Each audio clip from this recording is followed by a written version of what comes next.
Assalamualaikum warahmatullahi wabarakatuh.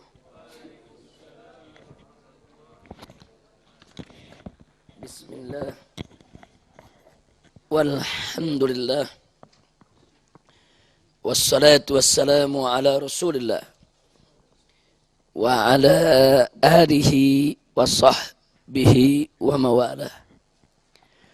Allahumma anfa'na bima 'allamtana وعلمنا ما ينفعنا اللهم زدنا علما وارزقنا فهما وآتنا حكمة اللهم بارك لنا في مجلسنا هذا برحمتك يا أرحم الراحمين والحمد لله رب العالمين. تقبل الله منا ومنكم يا كريم. طيب افتحوا كتاب عقيدة العوام صفحة 23 الوحدانية. تفضل أستاذ محسن.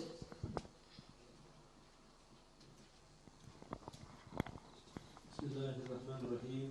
اسمعوا رحمكم الله وقال رضي الله عنه وأنا جميعا. الوحدانية وهي عدم التعدد في ذاته تعالى وصفاته وأفعاله. ووحدة الذات معناها أن ذاته ليست مركبة من أجزاء وأنه لا شريك له في ملكه. ووحدة الصفات معناها أنه ليس لأحد صفة تشبه صفة من صفاته.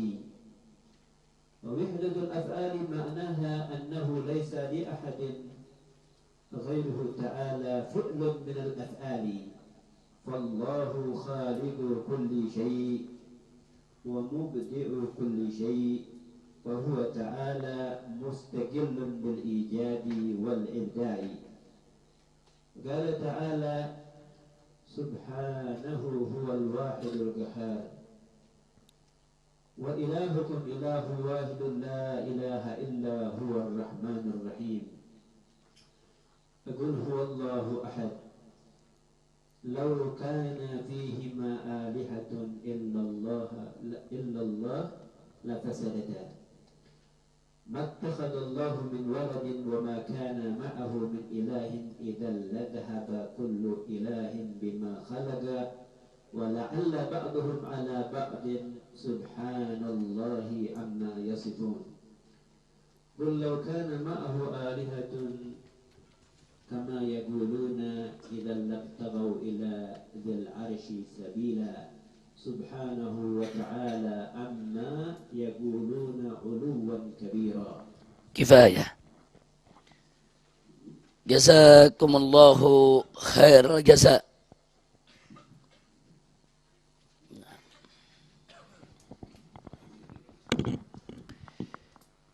Perhatikan baik-baik di halaman 23 ini kita masuk ke satu sifat yang sangat penting sekali, bahkan termasuk ahammus sifat. Sifat yang paling penting, yang dengan sifat inilah ilmu yang kita pelajari ini disebut, yaitu ilmu tauhid. Ilmu tauhid yaitu ilmu tentang pengesaan Allah. Ilmu yang membahas tentang keesaan Allah. Oleh karenanya, sifat yang akan kita pelajari ini menjadi sifat yang terpenting di antara sifat-sifat yang ada yang telah kita pelajari, yaitu al-wahdaniyah. Apa yang dimaksud dengan wahdaniyah? Yang dimaksud dengan wahdaniyah ialah adamut ta'addudi, yaitu tidak berbilang. Ta'addud itu berbilang. Berbilang itu artinya lebih dari satu, 2, 3, 4 dan seterusnya. Adamut ta'addudi yaitu tidak berbilang fi dzatihi, yaitu di dalam zat Allah. Maksudnya zat Allah itu tidak berbilang. Begitu juga sifat Allah itu tidak berbilang. Begitu juga af'al, pekerjaan Allah subhanahu wa ta'ala juga tidak berbilang. Nah, pertanyaannya apa yang dimaksud dengan zat yang tidak berbilang, sifat yang tidak berbilang, kemudian af'al yang tidak berbilang? Karena pada saat kita mempelajari sifat, kita sebut ada sifat 20, bukankah 20 itu berbilang? Nah, kok sekarang kita bicara sifat yang tidak berbilang? Nah, maka itu di sini perlu penjelasan. Yang pertama, wahdatuz zat. Yang dimaksud zat yang tidak berbilang ialah anna zatallahi subhanahu wa ta'ala laisat murakkabatan min ajza'in wa annahu la syarika lahu fi mulkih. Jadi yang dimaksud zat Allah yang tidak berbilang, yaitu wahdatuz zat, yaitu bahwasanya zat Allah itu tidak terdiri daripada sejumlah unsur. Jadi zat Allah itu esa tunggal satu, tidak terdiri dari aneka unsur. Jadi berbeda dengan makhluk. Nah, kita ini sebagai makhluk, kita punya zat itu terdiri dari aneka macam unsur. Sedangkan zat Allah tidak terdiri dari aneka ragam unsur, aneka ragam bagian. Zat Allah hanya satu, esa tunggal, tidak berbilang, dan tidak ada yang berserikat di dalam kerajaan dan kekuasaan Allah subhanahu wa ta'ala.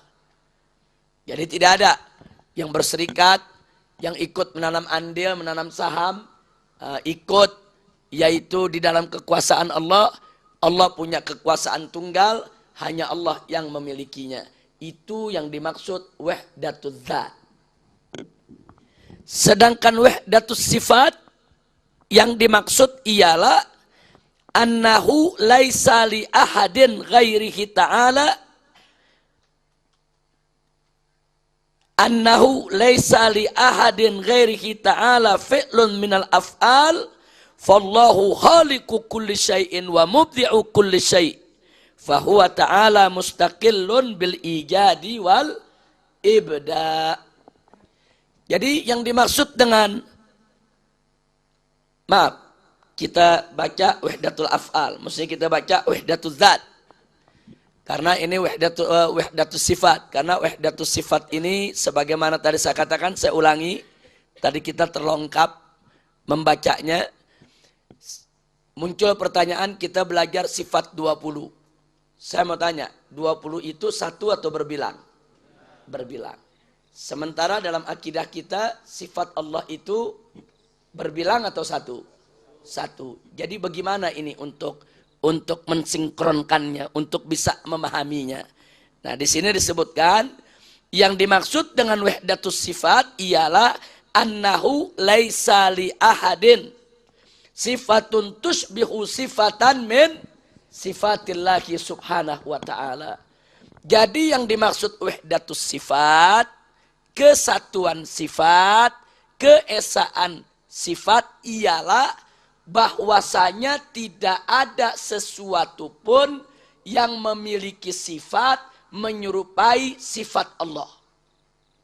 Sifat yang mana saja. Jadi sifat yang Allah miliki itu tunggal, tidak ada yang berserikat di dalamnya. Sifat yang Allah miliki itu tunggal, tidak ada yang sepertinya. Nah, jadi artinya di sini kita belajar sifat 20 seperti sifatul wujud. Sifat wujudnya Allah tunggal. Tidak ada satu makhluk pun yang punya sifat wujud seperti wujudnya Allah. Kenapa? Karena wujudnya Allah wujudul zati. Itu yang kita pelajari kemarin. Sedangkan wujudnya makhluk yaitu wujud ghair zati. Maka itu wujud zati tidak ada yang memiliki kecuali Allah. Nah, itu yang dimaksud keesaan sifat. Nah, begitu juga kemarin kita bicara tentang Qidam. Kita bicara tentang qidam. Kita juga bicara tentang baqa, di mana Allah itu maha awal tapi tanpa permulaan. Allah maha akhir tapi tanpa penghabisan. Nah, sifat awal semacam ini tidak ada yang punya kecuali Allah. Sifat akhir seperti itu tidak ada yang punya kecuali Allah. Itu yang dimaksud keesaan sifat. Nah, jadi jangan Anda terjebak. Kadang-kadang dari kelompok-kelompok di luar akidah daripada Asy'ariyah suka menyerang akidah Asy'ariyah melalui celah ini. Mereka katakan Asy'ariyah ini sudah mempersekutukan Allah, sudah membuat Allah ini menjadi berbilang. Allah itu jadi banyak. Udah gitu sifatnya menjadi 20. Banyak betul sifat Allah itu 20. Padahal Allahnya satu, Allahnya Esa. Dia salah paham, saudara. Dia tidak paham akidah Asy'ariyah. Jadi 20 sifat itu ada di dalam zat Allah. Menjadi satu kesatuan yang tidak terpisahkan.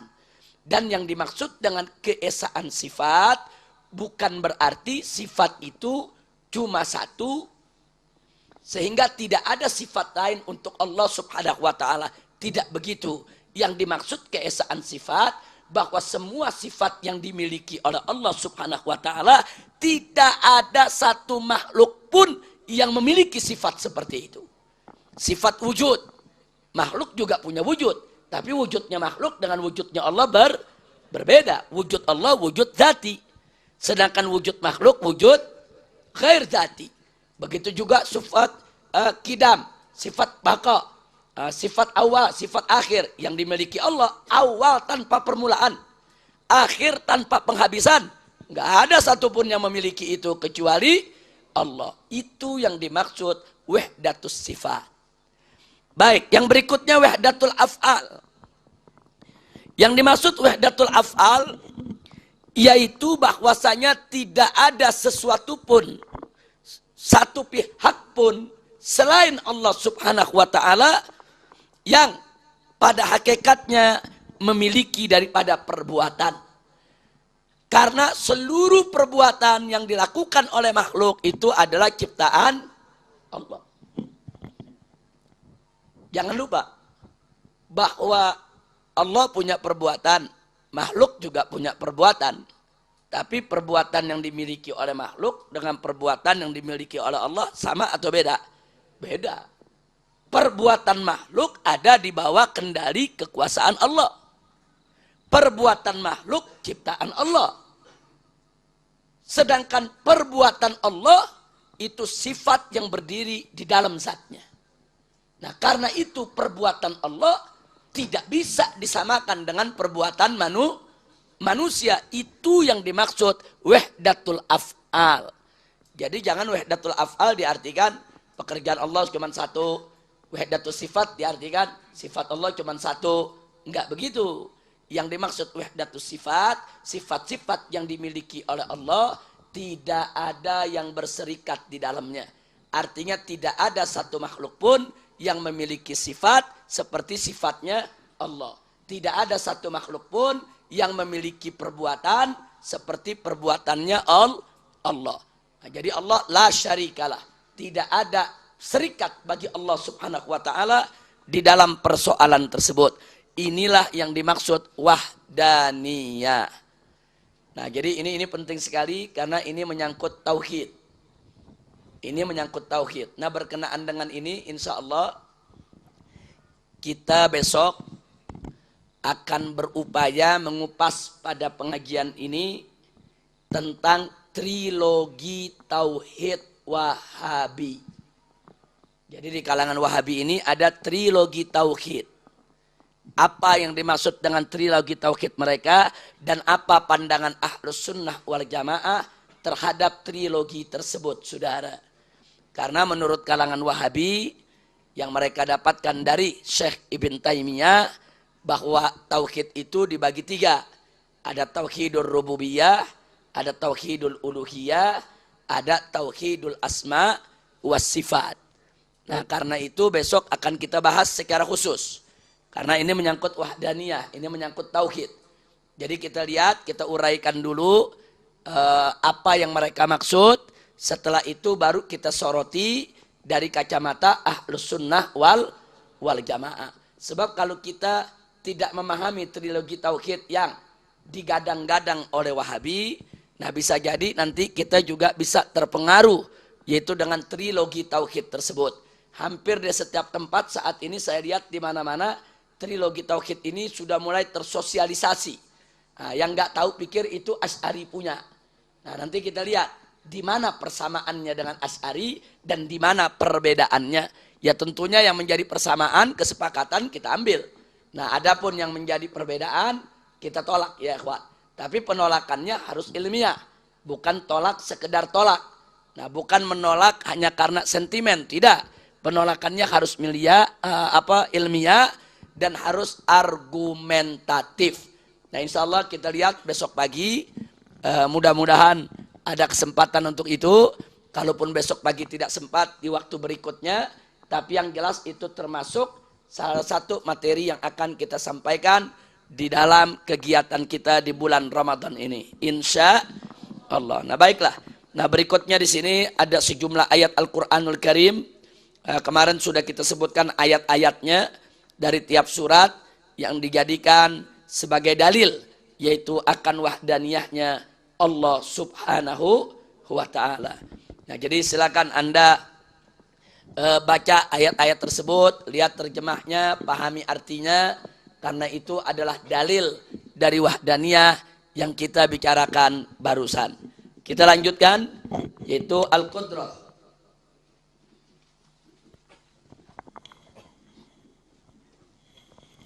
Bismillahirrahmanirrahim. Isma'u rahimakumullah.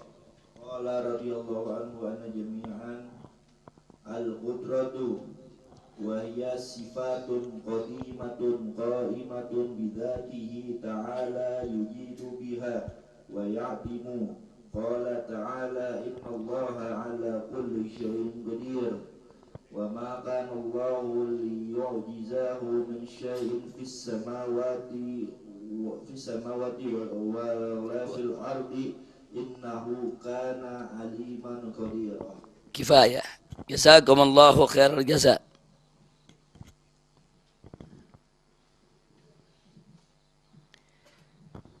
Sifat yang ketujuh adalah al-qudrah. Al-qudrah.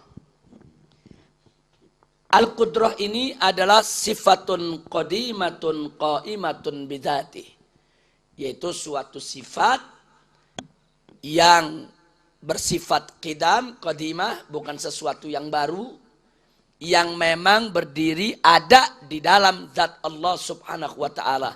Jadi tidak terpisahkan. Jadi bukan sesuatu yang mustaqil, bukan sesuatu yang berdiri sendiri, tapi dia menjadi satu kesatuan ada di dalam zat Allah subhanahu wa ta'ala. Yang dengan kudrah ini yujidu biha, yaitu Allah mampu menciptakan apa saja yang dikehendakinya. Begitu juga sebaliknya, wayadim. Dan dengan kudrah ini Allah juga bisa melenyapkan, menghilangkan apa saja yang dikehendakinya. Jadi Allah itu punya sifat kudrah, yaitu kudrah itu Allah punya kuasa, sifat berkuasa, sifat kekuatan. Nah ini yang tidak boleh kita ingkari. Bagaimana mungkin Allah tidak kuasa? Karena Allah yang menciptakan alam semesta. Alam semesta ini tidak mungkin bisa diciptakan kecuali dengan kekuatan dan kekuasaan yang sangat besar sekali. Itulah sifat Allah al-qudrah yang wajib diimani oleh setiap mukmin. Sebagaimana Allah sudah sebutkan dalam Al-Quranul Karim, faqala ta'ala innallaha ala kulli syai'in qadir. Nah kemudian masih ada lagi firman Allah di sana, wa ma kana Allahu liyu'jizahu min syai'in fis samawati wala fil ard innahu kana aliman qadira. Jadi ayat-ayat ini dengan tegas menyebutkan bahwa Allah itu punya sifat kudrah, Allah itu qadir, Allah itu qadir, dan Allah itu maha kuasa, Allah itu maha yaitu punya wewenang, punya kekuatan untuk menciptakan apa saja yang dikehendakinya, dan juga untuk melenyapkan, menghilangkan, memusnahkan, mensirnakan apapun juga yang dikehendaki oleh Allah Subhanahu wa ta'ala. Nah, sebagai catatan yang di bawah sekali itu, untuk nomor 1 catatan kaki itu suratul Isra bukan ayat 22, tapi ayat 42 dan 43. Itu soal wahdaniyah. Nomor ayatnya aja yang perlu diperbaiki. Untuk suratul Isra bukan ayat 22, tapi ayat 42 dan 43. Nah, tolong diperbaiki. Baik, kita lanjutkan yang ke-8. Bismillahirrahmanirrahim. Bismillahirrahmanirrahim. Qala al-musannif wa syarihu radiyallahu anhuma wa anna jami'an al-iradatu wa hiya sifatun qadimatun qa'imatun bidhatihi ta'ala yukhassisu biha al-mumkinu bi ba'di ma yajuzu alayhi fahuwa subhanahu wa ta'ala lahu an yatasarrafa fil kawni hasaba mashi'atihi wa iradatihi wa hikmatihi فيجعل هذا طويلا أو قصيرا أو حسنا أو قبيحا أو عالما أو جاهلا في هذا المكان أو في غيره.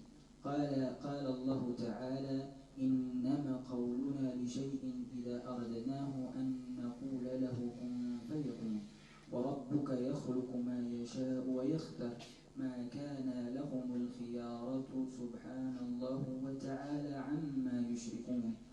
قل اللهم مالك ملك تؤتي الملك من تشاء وتنزع الملك ممن تشاء وتعز من تشاء وتذل من تشاء بيدك الخير إنك على كل شيء قدير. لله ملك السماوات والأرض يخلق ما يشاء يهب لمن يشاء إناثا ويهب لمن يشاء الذكور أو يزوجهم ذكرانا وإناثا ويجعل من يشاء عقيما إنه عليم قدير. صدق الله العلي العظيم وبلغ رسوله النبي الحبيب الكريم ونحن ذلك من الشاهدين والشاكرين والحمد لله رب العالمين. Nah, kali ini sifat yang ke-8 adalah sifat al-iradah. Al-iradah yaitu sifat berkehendak. Nah, yang dimaksud iradah di sini adalah sifatun qadimah qa'imah bidzatihi subhanahu wa ta'ala, yaitu suatu sifat yang juga qadimah, bukan sifat yang baru. Semua sifat-sifat yang dimiliki oleh Allah itu qadimah, bukan sifat yang baru. Nah, sifat yang qadimah yang ada di dalam zat Allah subhanahu wa ta'ala, yang mana dengan sifat ini maka bagi Allah bisa untuk melakukan apa saja yang diinginkannya sesuai dengan kehendaknya. Makhluk yang ini Allah ciptakan bagus, makhluk yang ini Allah ciptakan kurang bagus, itu Allah punya hak. Makhluk yang ini Allah ciptakan tinggi, makhluk yang ini Allah ciptakan pendek, yang ini Allah jadikan suku anu, yang ini Allah jadikan suku ini, yang ini Allah ciptakan dilahirkan oleh ibunya di negeri yang ini, yang satu di negeri yang lain. Tidak ada satu pihak pun yang boleh mengatur Allah atau yang bisa mengatur Allah di dalam soal kehendaknya. Jadi Allah maha berkehendak.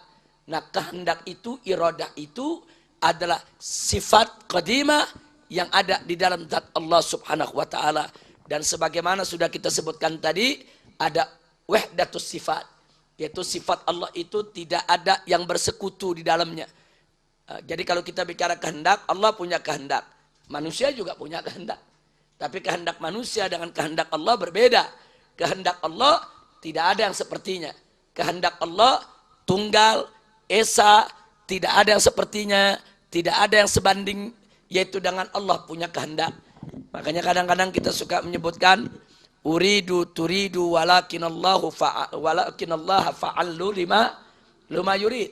Jadi uridu turidu, aku ingin, engkau ingin, walakinallaha, akan tetapi Allah fa'alul lima yurid. Allah yang pasti akan melakukan apa yang dikehendakinya. Jadi bukan kita punya kemauan. Uridu turidu, aku ingin, engkau juga ingin. Nah, tapi yang keinginannya akan berlaku keinginan siapa? Keinginan Allah, bukan keinginan saya, bukan keinginan Anda. Nah, jadi ingat itu, uridu turidu walakin Allah fa'alul lima yurid. Aku ingin, Anda ingin, akan tetapi Allah Subhanahu wa taala akan melakukan, yaitu berbuat apa yang dikehendakinya, bukan atas kehendak kita semua. Nah, ini ayat-ayat Al-Qur'an diuraikan di sini, ya semuanya menunjukkan bagaimana mutlaknya Allah punya kehendak, bagaimana mutlaknya Allah punya masyiah, bagaimana mutlaknya keinginan Allah Subhanahu wa taala. Tidak ada seorang makhluk pun, satu pihak pun yang bisa mencegah Allah punya kehendak tersebut. Nah, di sini kita berhenti sejenak bicara tentang kehendak Allah ini.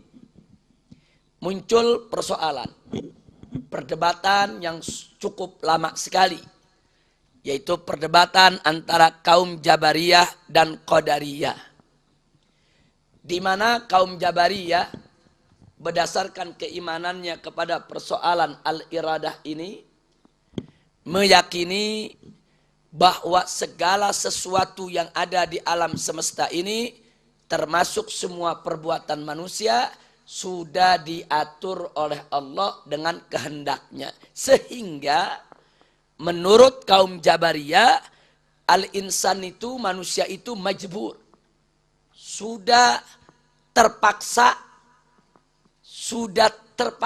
melakukan apa saja yang dilakukannya tanpa punya hak pilih.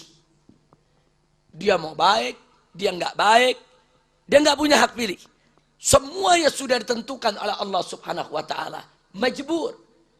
Inilah yang disebut pemikiran Jabariyah. Nah, mereka punya dalil ayat-ayat Al-Qur'an tentang mutlaknya kehendak Allah, tentang mutlaknya keinginan Allah.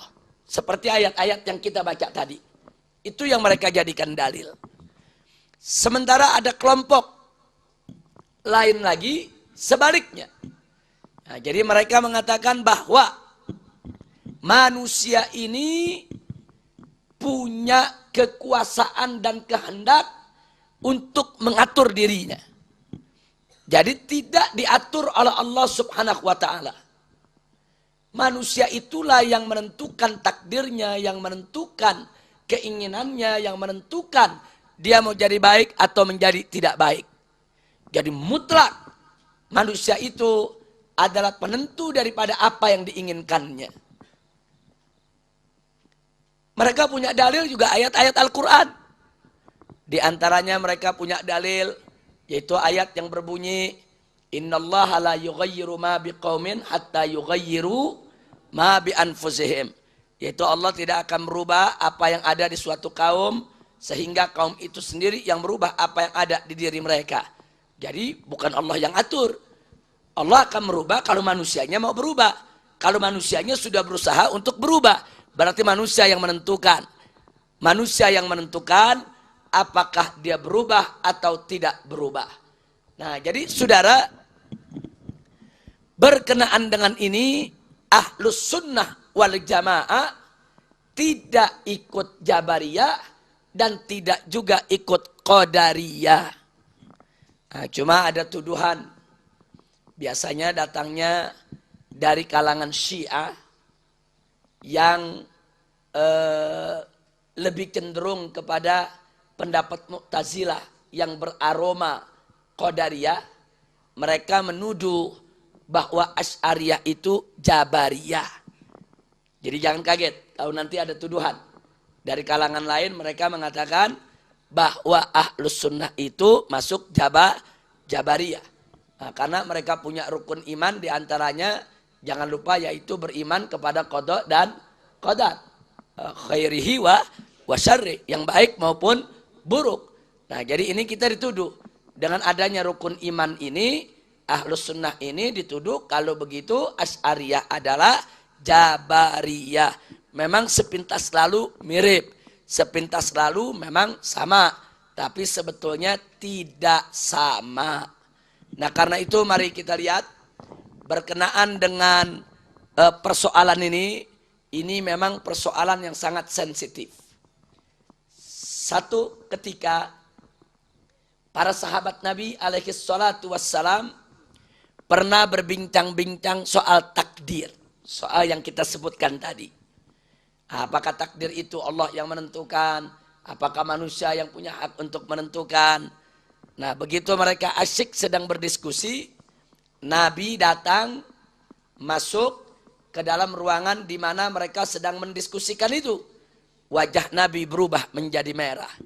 Kemudian Nabi mengingatkan kepada para sahabat, kalian membicarakan tentang sesuatu hal yang hasilnya tidak ada, tapi dosanya sudah kelihatan.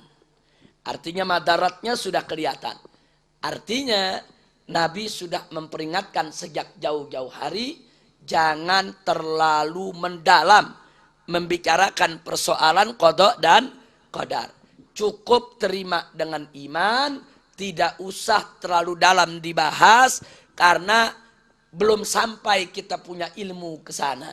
Ilmu Allah itu maha luas, samudra pengetahuan Allah itu tiada batas, sementara ilmu manusia sedikit.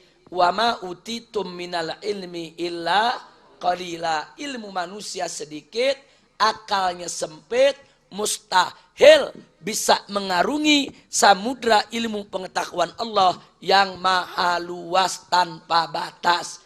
Makanya ada hal-hal yang dijaga oleh Nabi. Yang ini nggak usah dibahas, yang ini nggak usah didalami. Karena memang ada hal-hal yang manusia nggak mampu untuk mengarunginya.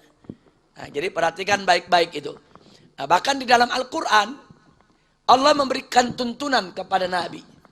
Ketika ada rombongan, orang-orang bertanya kepada Nabi, wa yas'alunaka 'anir ruh. Nah, mereka bertanya kepada engkau ya Muhammad tentang ruh. Lalu apa Allah katakan kepada Nabi? Kulir ruh min amri Rabbi. Katakan ya Muhammad, ruh itu urusan Tuhanku. Saya mau tanya, kalau Allah mau kasih Nabi bisa ngejawab, bisa tidak? Kalau Allah kasih jawabannya, jawab begini ya Muhammad, ruh itu begini. Bisa, saudara? Tapi ternyata dalam jawaban tadi, Allah menyatakan kepada Nabi, jawab kepada mereka. Katakan, ruh urusan Tuhanku. Selesai. Artinya di sini ada pelajaran buat kita. Ada hal-hal yang cukup kita serahkan kepada Allah.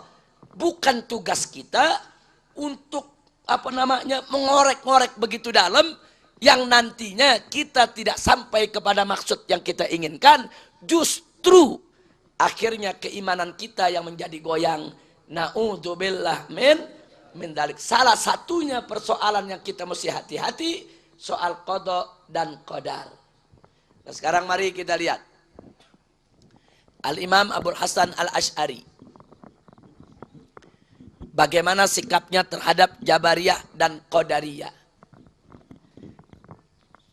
Cukup sangat luar biasa untuk kita simak. Jadi kepada kalangan Qadariyah, beliau mengatakan, antum musibun.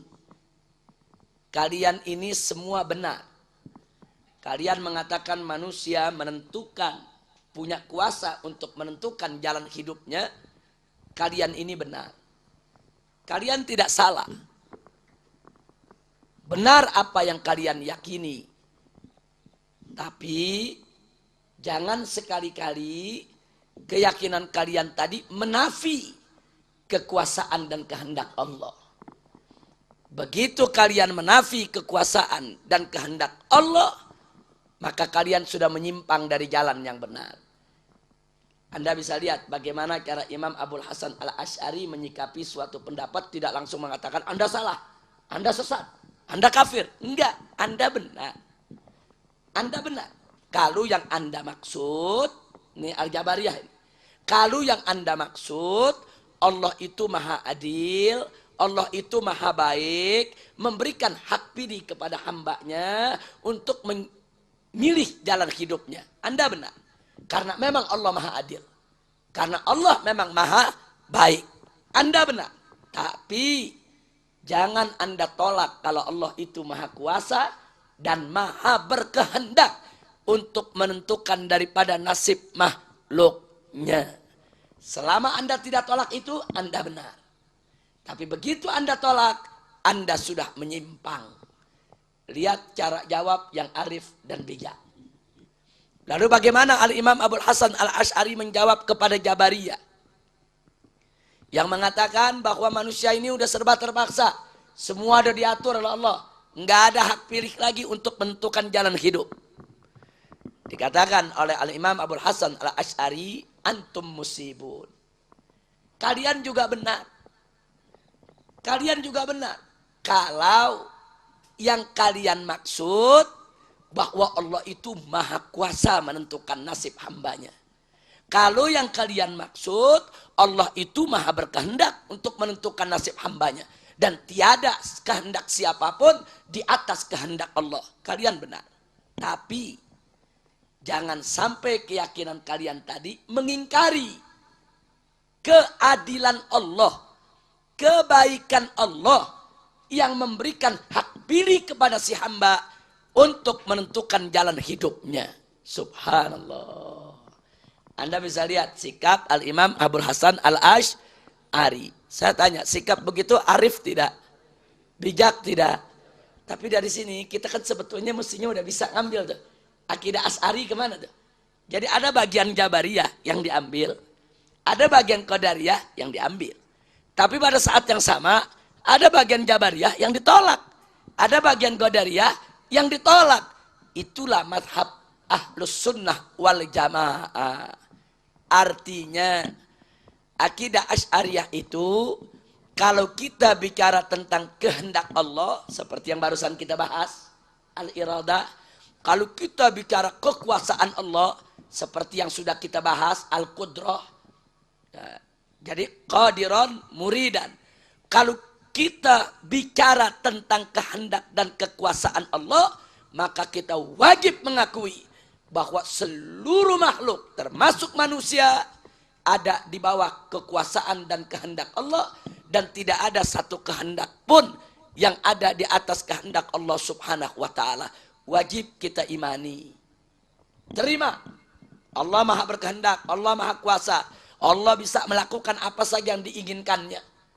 Kita tidak punya kuasa apapun untuk berbuat tanpa izin Allah Subhanahu wa taala. Tapi pada saat yang sama, manakala kita bicara tentang keadilan Allah, kebaikan Allah, kelembutan Allah Subhanahu wa taala. Karena Allah itu Al-Adlu, salah satu namanya, Maha Adil. Wa huwal Latiful Wadud. Allah itu Maha lembut. Allah itu maha baik. Allah itu maha santun. Enggak mungkin Allah itu memaksa. Enggak mungkin Allah itu memperlakukan hamba-hambanya dengan tidak adil.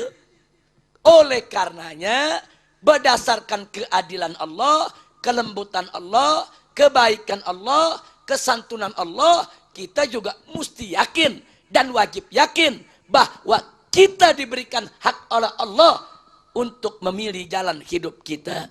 Makanya Allah katakan dalam Al-Quran, وَمَنْ شَاءَ فَلْيُؤْمِنْ وَمَنْ شَاءَ فَلْيَكْفُرْ. Bagi yang mau beriman, berimanlah. Bagi yang mau kufur, kufurlah. Artinya apa?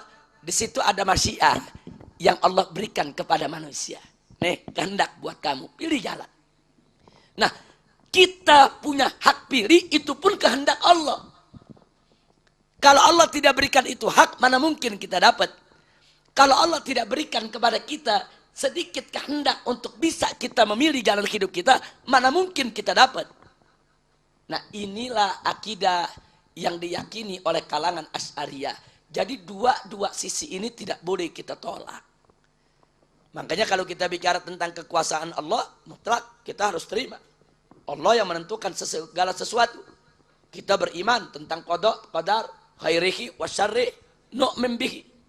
Selesai. Tapi kalau kita bicara tentang keadilan Allah, kita juga mesti mengakui bahwa Allah memberikan kita hak pilih untuk menentukan jalan hidup kita, saudara.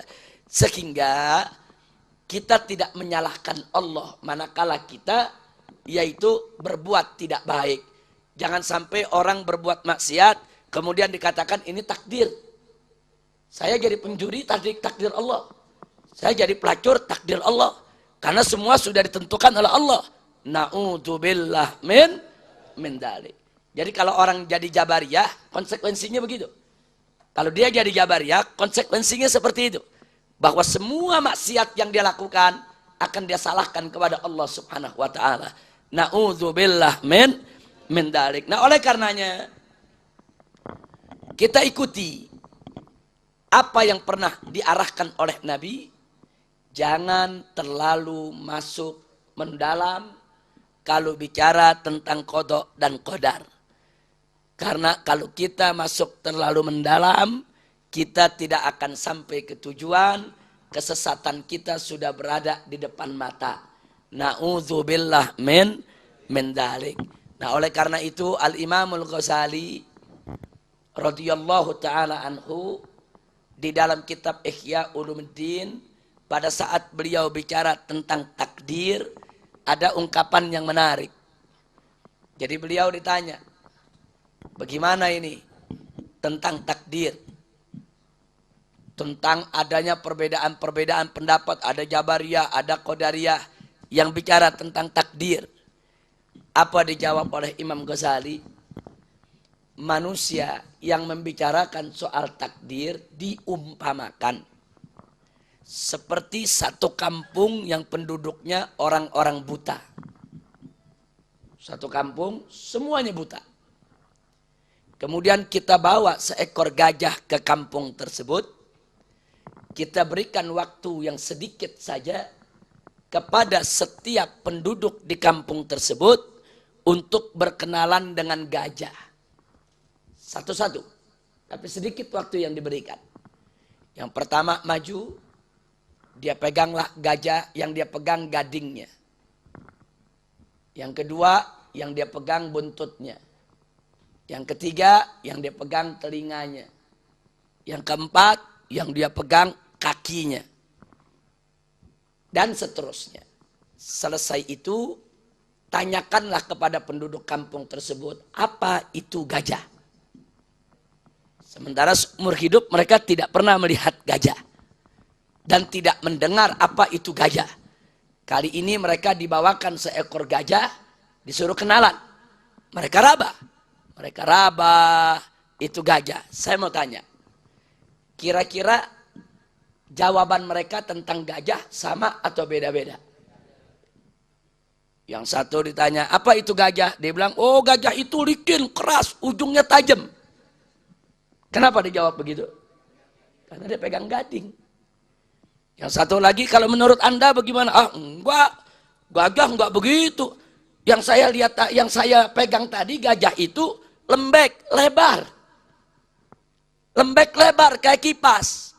Kenapa dijawab begitu? Karena dia pegang telinganya. Yang satu lagi tolak, enggak bisa. Kalian dua salah. Gajah itu enggak begitu. Gajah itu berbulu, berambut, kecil. Kenapa? Yang dia pegang buntutnya. Yang satu lagi ngotot, kalian salah semua. Gajah itu besar. Saya peluknya aja hampir nggak nyampe. Kenapa dijawab begitu?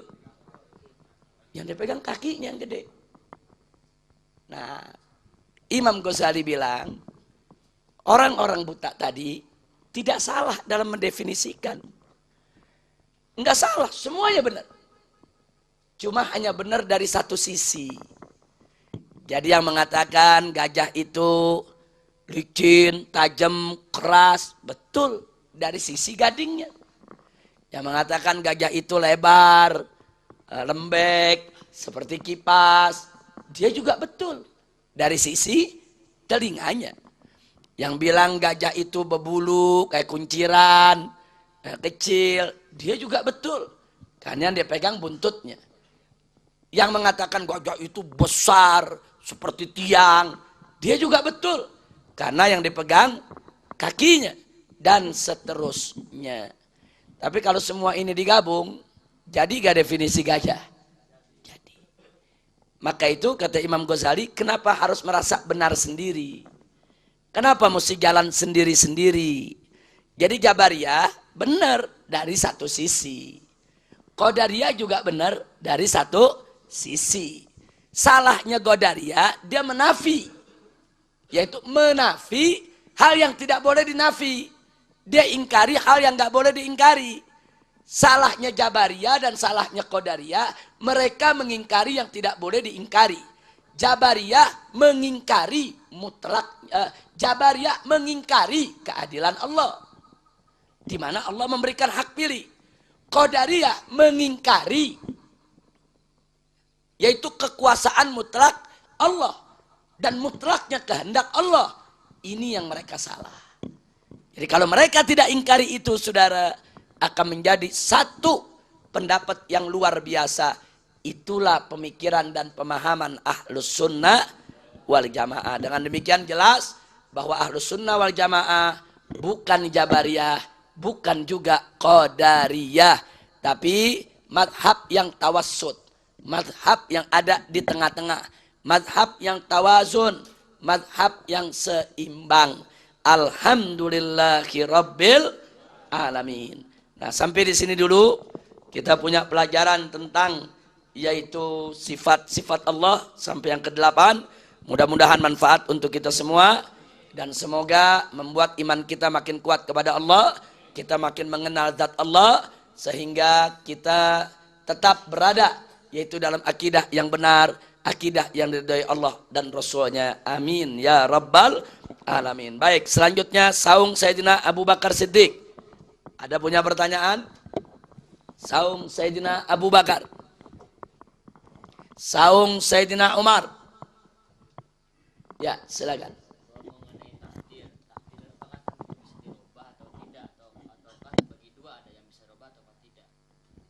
Ya, jadi di dalam akidah Ahlus Sunnah wal Jamaah ada ketentuan takdir Allah yang mutlak.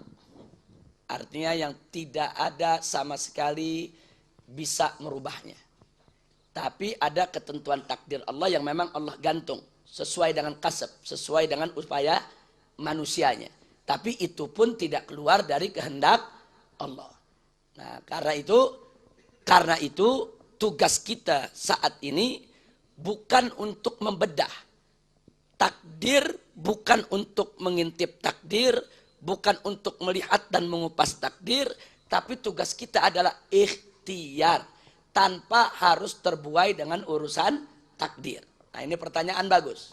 Kembali ke Al-Imamul Ghazali. Nah, kenapa Imam Ghazali yang biasanya banyak dibawa dalam pelajaran akidah seperti ini? Karena supaya Anda tahu akidah Asy'ari yang sebenarnya adalah akidah Asy'ari yang dibangun oleh Al-Imamul Ghazali melalui kitab Al-Iqtisad fil I'tiqad. Tolong dicatat baik-baik. Walaupun akidah Al-Asy'ari ini pada awalnya dibangun oleh Abul Hasan Al-Asy'ari yang kemudian dijaga oleh Al-Imam Al-Juwaini, tapi yang mengembangkan, yang membangun sendi-sendinya, yang mempertahankan dengan aneka hujahnya sampai saat ini semua ada dalam kitab Al-Ghazali. Andai kata Imam Ghazali lahir lebih dulu daripada Abul Hasan Al-Asy'ari, mungkin ini akidah disebut akidah Ghazaliyah, bukan disebut akidah Asy'ariyah. Nah, kenapa ini perlu saya tekankan? Nanti, ini tolong Ustadz Ja'far, dicatat jangan sampai nanti saya lupa, ada materi-materi yang perlu kita sampaikan. Nanti salah satu materi kita pun, kita akan membahas tuduhan kaum Wahabi yang mengatakan kalau Imam Abul Hasan Al-Asy'ari sudah bertobat dari akidah Asy'ariyah yang dibangunnya sendiri. Setelah itu Imam Abul Hasan Al-Asy'ari ikut Salafi. Sehingga ulama-ulama Salafi Wahabi menganggap Abul Hasan itu sama dengan mereka di dalam menafsirkan aneka ayat sifat. Nah, apakah tuduhan ini benar atau tidak? Nanti akan kita jawab dalam satu materi tersendiri. Dia nggak boleh dicampur-campur. Nah, berarti kita harus kupas beberapa kitab karangan Abul Hasan Al-Asy'ari untuk membuktikan itu. Nah, makanya saya tekankan di sini. Terlepas daripada benar tidaknya, andai kata benar, Imam Abul Hasan Al-Asy'ari keluar dari Asy'ariyah, itu bukan berarti akidah Asy'ariyah itu salah. Itu bukan berarti akidah Asy'ariyah itu sudah nyeleweng. Kenapa? Karena akidah Asy'ariyah ini tidak dibuat oleh seorang diri. Akidah Asy'ariyah ini melalui proses. Jadi ada proses tahqiq. Dari mulai zaman Imam Abul Hasan sampai zaman Imam Al-Ghazali, itu yang namanya akidah Asy'ariyah melalui proses tahqiq. Terus menerus ada kajian. Terus menerus ada pembenahan. Terus menerus ada pembangunan sendinya yang disempurnakan oleh Al-Imam Al-Ghazali melalui kitab Al-Iqtisad fil I'tiqad. Nah, makanya kalau andai kata ada mengatakan, oh Imam Abul Hasan bukan Asy'ariyah, nggak ada masalah. Andai kata benar, nggak ada masalah. Akidah Asy'ariyah adalah suatu akidah yang pada mulanya dibangun oleh Abul Hasan Al-Asy'ari, yang kemudian dijaga oleh Al-Imam Al-Juwaini, dan pada akhirnya disempurnakan oleh Al-Imam Al-Ghazali. Bahkan kalau kita lihat yang ada saat ini di mana-mana, akidah ini lebih tepat disebut akidah Ghazaliyah ketimbang akidah Asy'ariyah. Cuman karena terlanjur nama Asy'ariyah itu yang lebih populer, maka tetap bertahan para ulama menyebutnya sebagai akidah Asy'ariyah. Sebab kalau disebut akidah Ghazaliyah, ntar orang pikir aliran baru lagi. Wah, ini aliran apa lagi nih? Nah, karena itu nama yang sudah terlanjur ada dari awal, itu yang dipertahankan oleh ulama-ulama Ahlus Sunnah wal Jamaah. Walaupun akidah Asy'ariyah itu sudah dibongkar habis, ditahqiq habis, dibenahi habis-habisan dengan argumentasi yang luar biasa oleh Al-Imamul Ghazali radhiyallahu taala anhu.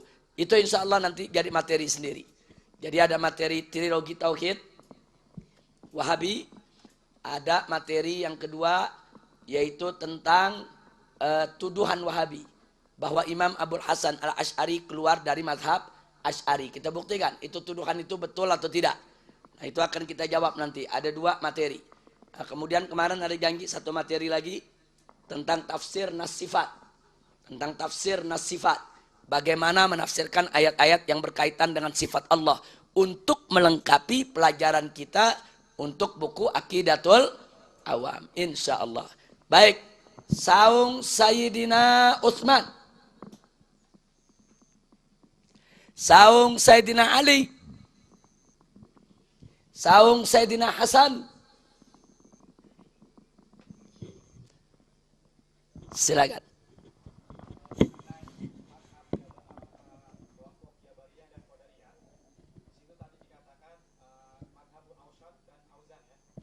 Asy'ari.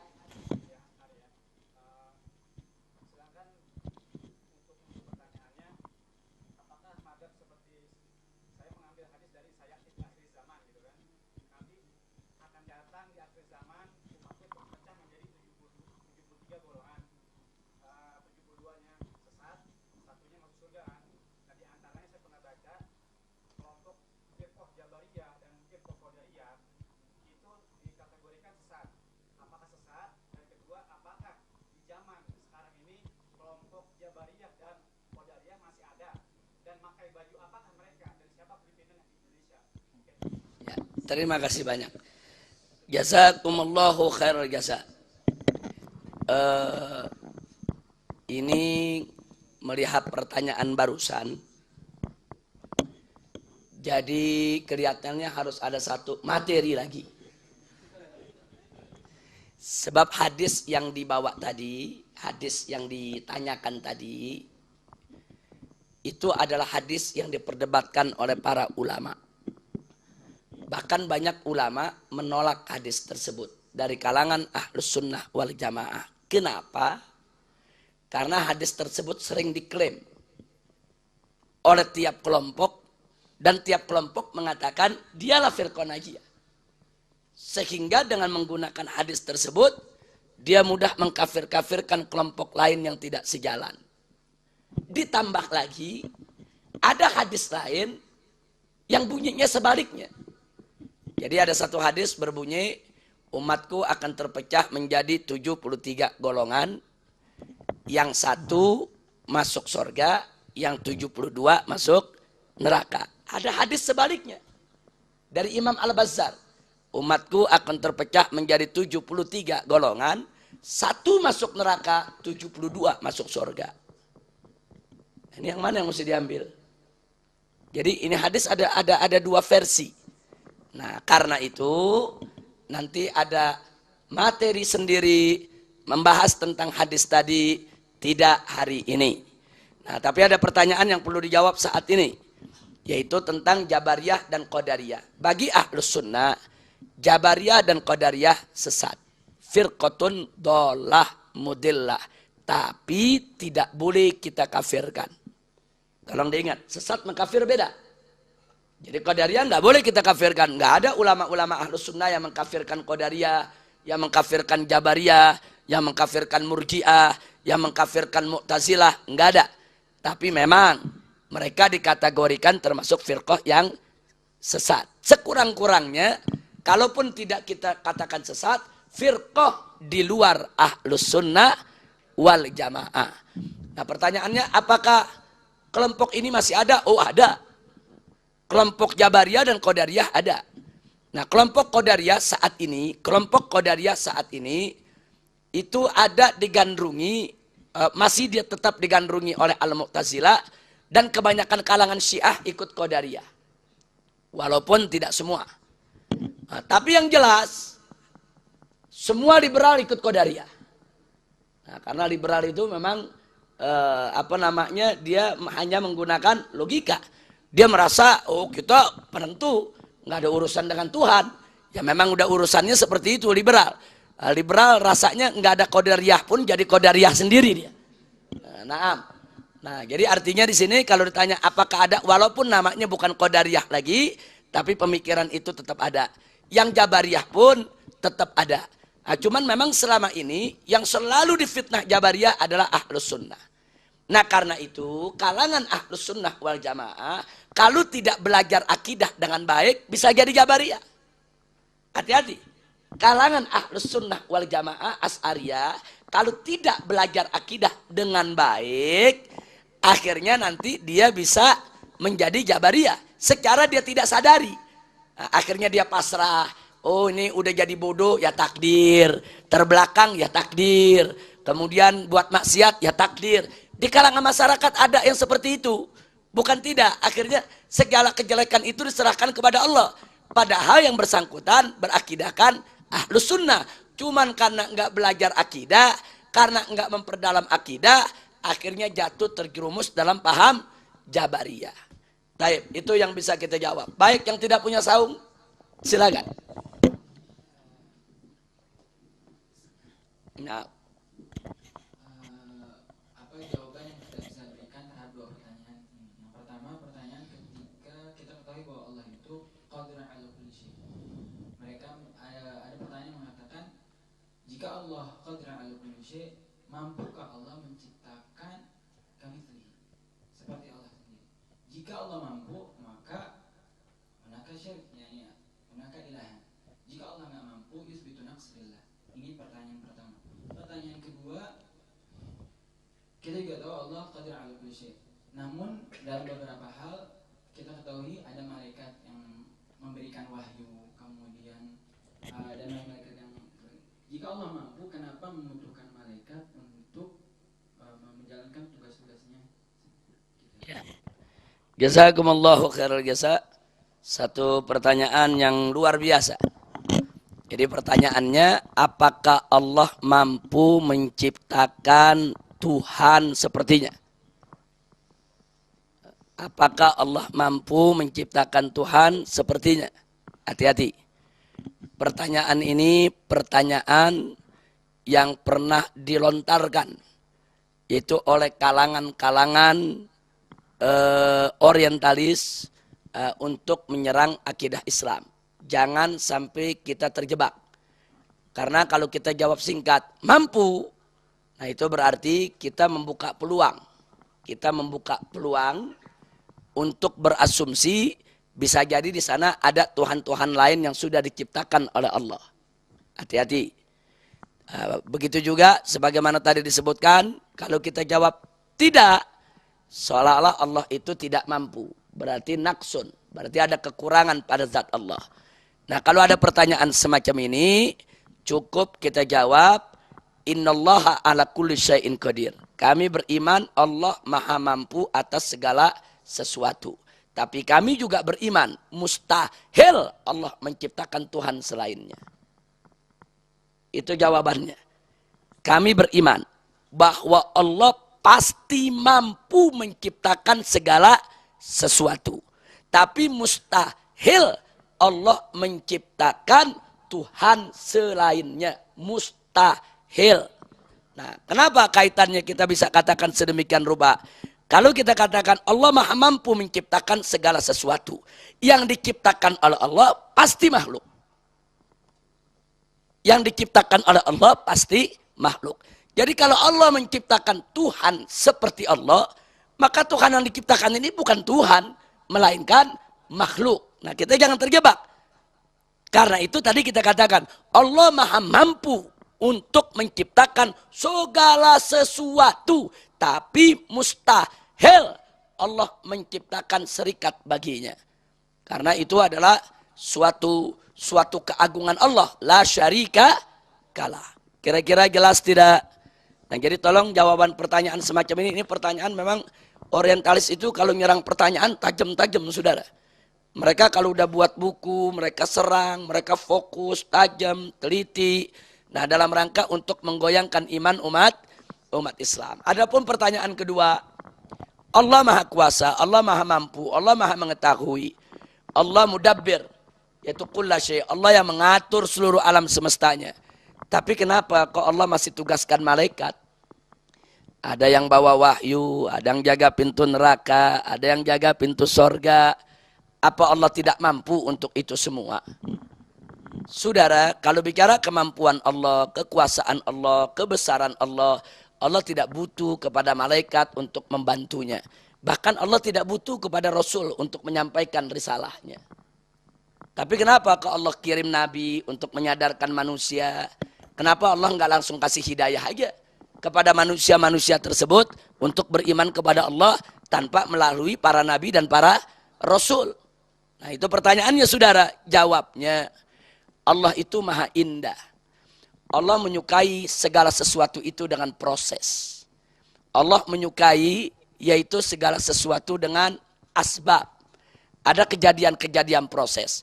Penciptaan alam semesta ini dalam ilmu Allah cukup kun fayakun. Tapi pada real kenyataan, saudara, semuanya berproses. Dan ternyata ilmu astronomi pun mengakui bahwa bumi ini terjadi melalui proses. Bulan terjadi melalui proses. Matahari terjadi melalui proses. Walaupun sebetulnya Allah mampu menciptakan itu semua tanpa proses. Nah, ada apa dengan proses-proses ini, saudara? Nah, Allah subhanahu wa ta'ala menciptakan alam semesta ini untuk ayatun, sebagai ayat tanda untuk kebesaran Allah subhanahu wa ta'ala. Agar manusia yang diberikan tugas sebagai khalifah, yang diwajibkan untuk menyembahnya, bisa dengan mudah menggunakan akal pikirannya, bertafakur tentang alam ciptaan Allah, sehingga mereka bisa sampai dengan upayanya tadi kepada keyakinan bahwa di alam semesta ini ada Allah sebagai Tuhan yang maha pengatur. Jadi ini yang pertama, ada beberapa jawaban. Jadi sekali lagi jawaban yang pertama, bahwa Allah subhanahu wa ta'ala, saudara, menyukai segala sesuatu dengan sebab. Nah, segala sesuatu itu dengan sebab. Likulli syai'in sababa, ada jalannya, ada sebabnya. Itu yang Allah, itu yang disebut sunnatullah. Itu yang disebut sunnatullah. Nah, yang kedua, saudara, yang kedua, ada satu pelajaran yang diberikan oleh Allah kepada umat manusia ini untuk hidup dengan disiplin dan teratur. Dengan pembagian tugas antar sesama makhluk Allah subhanahu wa ta'ala. Karena Allah itu maha kuasa. Tidak membutuhkan pembagian tugas. Tapi manusia yang lemah, manusia yang serba terbatas, untuk mengelola dunia yang diamanatkan oleh Allah. Kan manusia ini kan diamanatkan oleh Allah. Inni ja'ilun fil ardi khalifah. Manusia ini dikasih amanat. Kau kelola itu dunia. Bagaimana cara manusia kelola dunia? Nah, Allah ajarkan cara mengelola dunia itu perlu ada pembagian tugas. Dengan Allah membagi tugas, ada malaikat yang bawa wahyu, ada malaikat yang jaga pintu neraka, ada malaikat yang menebar rahmat, ada malaikat yang jaga pintu sorga, ada malaikat yang bertanya di kubur, saudara munkar dan nakir, ada malaikat yang mencatat, yaitu raqib dan atid, dan seterusnya, manusia belajar dari sana. Oh, kalau begitu untuk mengatur dunia, untuk mengatur bumi, harus ada pembagian tugas. Siapa yang jaga lautnya, siapa yang jaga hutannya, siapa yang sediakan konsumsi makanannya, dan seterusnya. Jadi, kerajaan Allah subhanahu wa ta'ala, di mana Allah menciptakan para malaikat dan memberikan tugas-tugasnya sebagai tarbiyatun lil insan. Sebagai satu tarbiyah untuk manusia, jangan coba-coba, jangan sekali-kali mengelola dunia tanpa pembagian tugas. Allah saja yang maha kuasa, yang maha besar, yang maha mampu bekerja sendiri, masih mempekerjakan para malaikat dengan memberikan amanat tugas ke masing-masing. Apalagi manusia yang lemah, yang dhaif, yang tidak kuasa, lebih perlu untuk membagi tugas di antara sesama mereka di dalam mengelola dunia ini. Kira-kira jelas tidak? Nah, jadi tolong, ini masalah akidah memang agak sedikit sensitif. Nah, kalau kita salah-salah memahaminya bisa kita tersesat jalan. Na'udzubillah min dalik. Ada satu peristiwa cukup menarik.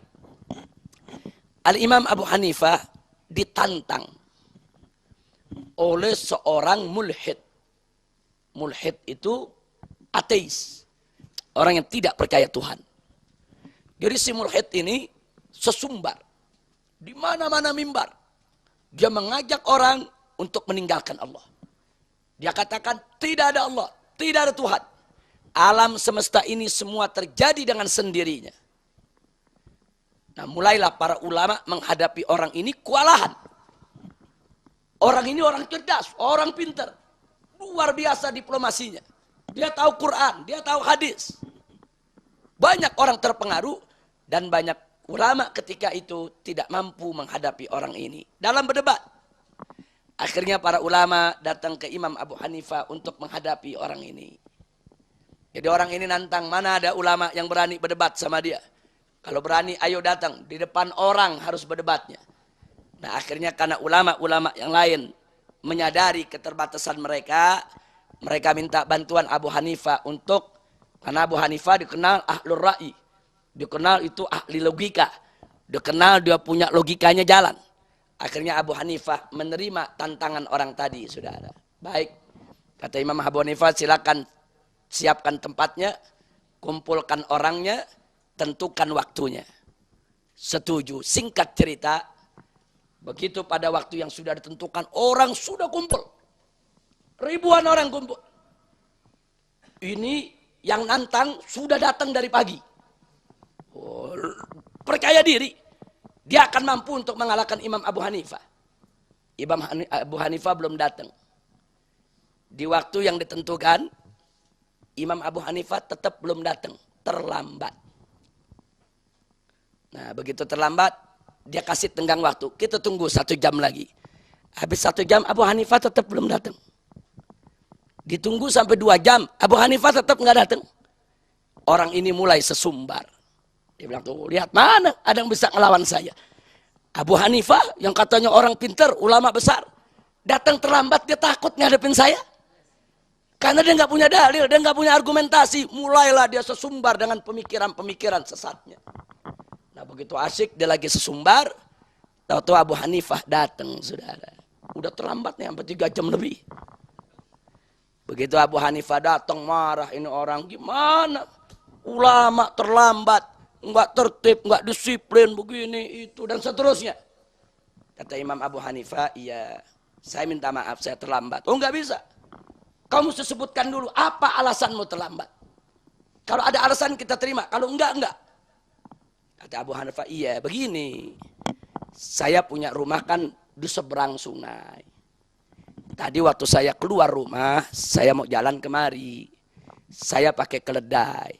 Di tengah jalan, nu keledai sehat. Nggak ada angin, nggak ada hujan, tuh keledai mati. Terpaksa saya jalan kaki. Begitu jalan kaki sampai di pinggir sungai, saya nggak paham bagaimana caranya nyebrang. Perahu nggak ada. Nah begitu saya tunggu tiba-tiba ada kayu di sekitar saya bergerak sendiri jadi perahu. Nah, begitu jadi perahu, ya saya nyebrang dengan perahu tadi. Begitu.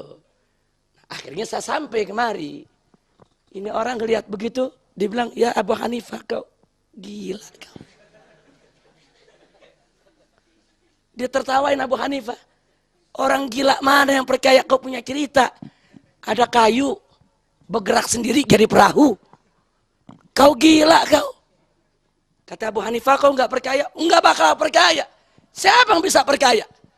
Kata Abu Hanifah, kalau aku gila, kau lebih gila. Kenapa? Engkau bilang matahari, bulan, bintang, alam semesta terjadi dengan sendiri. Lebih gila ente. Dia bengong, saudara. Habis dia bengong, Imam Abu Hanifah turun pulang, selesai. Selesai berdebatnya. Artinya Abu Hanifah cuma ingin melanjangi kebodohannya. Kalau kayu yang kecil saja mustahil membentuk dirinya sendiri menjadi sebuah perahu, mana mungkin bumi dengan gunungnya, dengan hutannya, dengan lautnya, ada matahari, ada bulan, semua terjadi dengan sendirinya. Lebih gila lagi dia. Nah jadi sengaja, Imam Abu Hanifah ternyata terlambat itu sengaja, saudara. Sengaja untuk menceritakan itu, Abu Hanifah udah hitung, dia bakal tolak, akan dikatain gila, habis itu dibalikin. Habis dibalikin pulang, selesai. Subhanallah. Nah inilah, kadang-kadang ada masalah sebetulnya, itu masalah nggak berat dihadapi, tapi memang membutuhkan kecerdasan, kepintaran ya, yang diberikan oleh Allah Subhanahu wa Ta'ala kepada para ulama kita dalam menjaga akidah. Alhamdulillah. Baik, sekian kita cukupkan sampai di sini. Kita langsung sambung ke Al-Qawaid Al-Asasiyah fi Ulumil Quran. Jazakallahu khair. Jazakallahu khair. Barakallahu fiikum. Di dalam pelajaran tentang ulumul Quran, kita diperkenalkan dengan istilah Makki dan Madani. Kalau muannasnya Makkiyah atau Madaniyah. Nah, istilah ini digunakan oleh banyak para ahli tafsir. Pada saat mereka menafsirkan ayat ini, mereka sebut Makki. Ayat ini Madaniyah. Nah, yang jadi pertanyaan, apa maksudnya? Jadi kalau kita membuka kitab tafsir atau membuka mushaf, nanti kita ketemu tuh istilah-istilah seperti Makki dan Madani. Nah, di sini ada beberapa pendapat di antara ulama. Ada segolongan ulama mengatakan yang dimaksud Makki adalah, yang dimaksud ayat ini Makkiyah, ayat ini Madaniyah.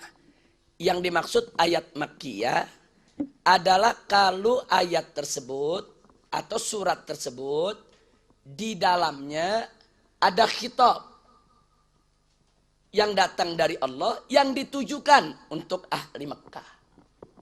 Seperti ya ayuhan nas. Nah, jadi kalau ya ayuhan nas itu biasanya diturunkan di Mekah. Menurut mereka kalau ada surat di dalamnya ada ya ayuhan nas khitaban li ahli Mekah, maka berarti itu surat Makkiyah. Tapi kalau di dalam surat tersebut ada seruan untuk orang yang beriman. Ya ayyuhalladzina amanu. Wahai orang-orang yang beriman. Nah ini khitaban di ahlil Madinah. Maka berarti surat tersebut surat Madaniyah. Ini menurut pendapat yang pertama saya ingin ungkapkan. Tapi pendapat ini punya kelemahan. Ternyata di dalam Al-Quran ada ayat ya ayuhan nas ternyata Madaniyah. Dan ada ayat ya ayyuhalladzina amanu ternyata makkiyah, artinya diturunkan di Mekah. Nah itu kalau Anda ingin lebih panjang, silakan nanti bisa membaca kitab Al-Itqan fi Ulumil Quran. Disebutkan satu-satu ayatnya. Nah, sehingga dengan demikian pendapat ini menjadi gugur. Definisinya tidak tepat. Jadi kalau ada khitoban di ahli Makkah yang umumnya dikenal dengan ya ayuhan nas, ternyata ada ya ayuhan nas diturunkan di Madinah. Nah, kalau dikatakan ya ayyuhalladzina amanu itu khitoban di ahli Madinah, ternyata ada ya ayyuhalladzina amanu waktu diturunkan di Mekah.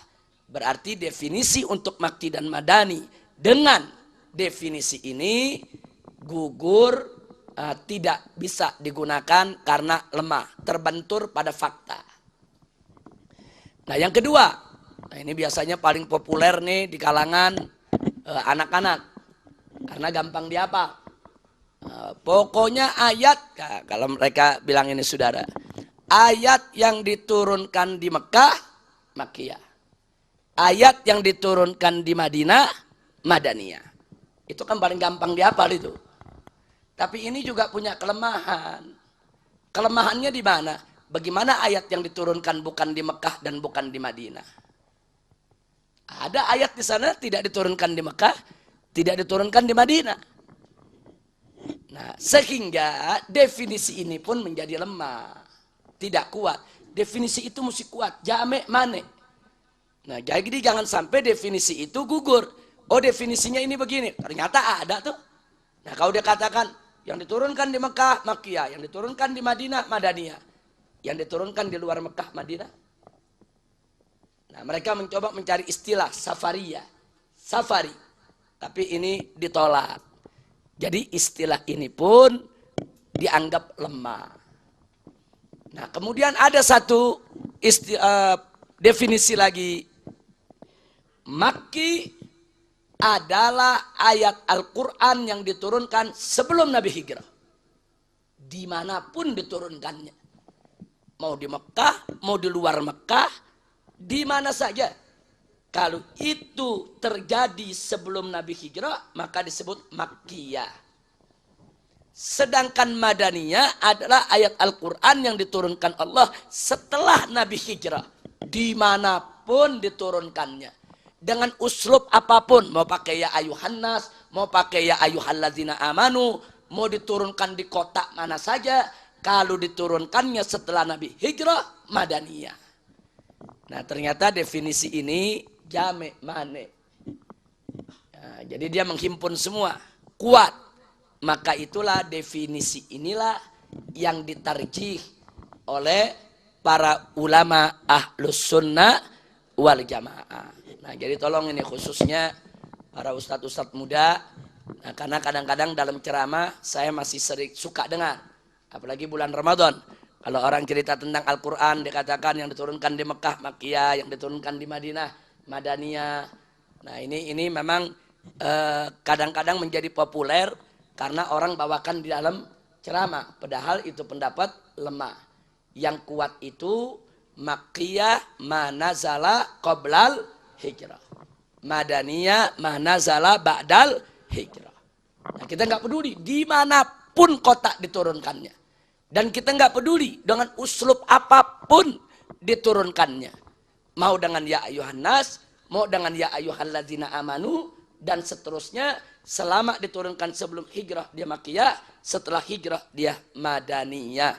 Inilah yang dijelaskan oleh al-musannif, oleh al-muallif di dalam fakrah ini. Lanjutkan.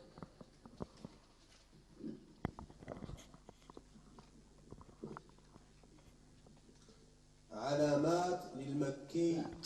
Lanjut sebelah. Lanjut. Nah, habis itu lanjut lagi. Lanjut. Siapa lagi nanti yang baca? Siapa dulu yang baca? Silakan. Nah, alamatun lil makki wal madani. Alamatun lil makki. Bismillah. Isma'u rahimakumullah. Isma'u rahimakumullah. Wa qala al-ulama rahimahullah alamatul makki wal madani. Wa qad dzakara al-ulama lil makki wal madani alamati minha anna kulla surah fiha ya ayyuhan nas wa laysa fiha ya ayyuhalladzina amanu fahiya makkiyah wa fi suratil haji ba'da ayat ba'du ayatin fihi khilaf. ayatin fihi Khilaf. Wa minha anna kulla surah fiha kalla fahiya makkiyah wa minha anna kulla surah fiha Anna kulla suratin fiha. Naam. anna kulla suratin fiha Qissatu qissatu Adam alaihissalam wa iblis fi fahiya makkiyah surah siwa suratul suratil baqarah wa wa minha anna kulla surah anna kulla suratin fiha dzikrul munafiqin fahiya madaniyah siwa suratil ankabut wa minha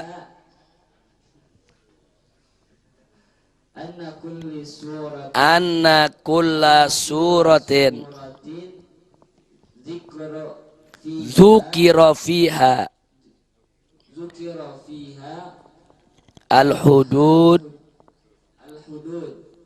wal faraid fahiya madaniyah wa kullu surah dzukira fiha al-qurunul madiyah fahiya makkiyah. Naam, kifayah. Jazakumullahu khairal jasa. Naam, bagus. Enggak apa-apa. Ada yang mau baca, baca. Salah nanti kita perbaiki. Jadi belajarlah cara membaca itu. Jangan melupakan nahwu dan sorofnya. Jadi jangan semua dimatikan. Nanti kalau Anda terbiasa baca semua dimatikan, lama-lama Anda nggak tahu nahwu. Lama-lama Anda nggak tahu mana yang mansub, mana yang marfu, mana yang maksur, majzum, dan lain sebagainya. Karena itu biasakanlah kalau baca, fathah kasrah itu jangan dibuang. Fathah kasrah itu harus dibiasakan. Kalau biasa baca, ibarat tajwid. Kalau orang baca Quran udah biasa pakai tajwid, lama-lama dia lancar. Dia tahu kapan dia mesti idgham, kapan dia mesti izhar, kapan dia mesti ikhfa. Tapi kalau dia nggak praktekkan, akan sulit ke depannya untuk bisa dia membaca tajwidul Quran. Nah karena itu sekali lagi membaca daripada tulisan-tulisan Arab ini, upayakan masukkan ilmu nahwunya, i'rabnya tuh dimasukin. Nah dimasukin dikit-dikit, oh ini anna kulla, kalau ada anna jadi kulla suratin. Kenapa jadi suratin? Ini mudhaf ilaih dan seterusnya. Kemudian Makkah, kenapa bimakkata bukan bimakkati? Karena Makkah isim alam.